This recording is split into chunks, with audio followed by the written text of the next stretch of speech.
சிறகடிக்க சீரியலில் என்ன போட போகிறாங்க பார்க்க போகிறோம். சிறகடிக்க சீரியலில் என்ன போடுறாங்கன்னா, இப்போ வந்து ரோகிணி மனோஜ் சேர்ந்தாச்சு.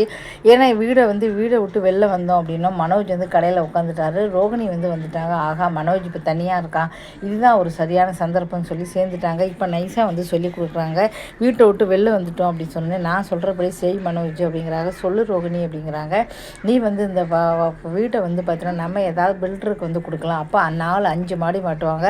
அப்போ நமக்கு வந்து ஒரு பெரிய அமௌண்ட் வந்து கையில் கொடுப்பாங்க. அப்போ வந்து கட்டும்போது நமக்கு ஒரு ஃப்ளாட்டு வந்து நமக்கு மாடியை கொடுத்துருவாங்க. அது போக வந்து ஒரு பெரிய அமௌண்ட்டும் கிடைக்கும். அதில் நமக்கு ஒரு பங்கு வரும். அதை வச்சு நம்ம வந்து பிஸ்னஸையும் யூஸ் பண்ணலாம். நமக்கு வந்து கடனும் வந்து நம்ம அடைச்சிக்கலாம்.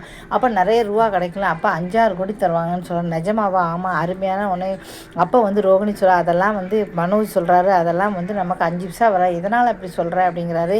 இப்போ 38 லட்சம் வந்து வாங்கினதை வந்து யார் வாங்கிறான் அப்படின்னா வந்து இப்போ 48 லட்சம் வந்து கடன் வாங்கியிருக்கேன். இப்போ வந்து 10 லட்சம் வந்து அவங்க தான் அடைக்கிறாங்க. அதனால் இந்த வீடு வந்து பங்கு கிடையாதுன்னு சொல்கிறாரு. அப்பா வந்து சொல்லிட்டாரு, ஏற்கனவே இந்த 48 லட்சம் கடன் வாங்கினே நான் தான். அது மட்டும் இல்லாமல் ஆரம்பத்தில் வந்து பென்ஷன் வீடு ஒன்று அப்பாவோட ரூபாய் 30 லட்சம் தூக்கிட்டு போனது நான் தான். கிட்டத்தட்ட இப்போவே 78 லட்சம் எடுத்தாச்சு. அதனால் உனக்கு இனிமேல் வீட்டில் பங்கு கிடையாது, ரவிக்கும் இவருக்கு மட்டும்தானே அப்பா சொல்லிட்டாரு அப்படிங்கிறாங்க. இதை கேட்டு ரோகிணி எப்படி அதிர்ச்சி ஆகிறாங்க. இதுக்கப்புறம் என்ன சதித்திட்ட வந்து கேட்க போகிறாங்க தெரியல, இல்லை கோர்ட்டில் போடு ஏதாவது சொல்ல போகிறாங்களா தெரியல. ரோகிணி எப்போவுமே வந்து கெட்டது தான் வந்து சொல்லி கொடுப்பாங்க. ஏன்னா ஏற்கனவே வந்து பார்த்தீங்கன்னா நான் வந்து 48 லட்சம் வந்து கடன் வாங்கிட்டேன், ஏற்கனவே அப்பா துட்டை வைத்து ஓடிட்டேன், இந்த வீடு இந்த கடையும் எனக்கு தான், அப்படி இருக்கும்போது எப்படி எனக்கு பங்கு தருவாங்க சொல்லு அப்படிங்கிறாங்க. இதை கிட்ட ரோகிணி அப்படி சாக்காராங்க. அப்போ நமக்கு 5 பைசா வராதா, வந்து 5 பைசா வந்து தரையாது, இனிமேல் இந்த வீட்டில் உனக்கு பங்கே கிடையாதுன்னு அப்பா சொல்லிட்டா ரோகிணி அப்படிங்கிறாங்க.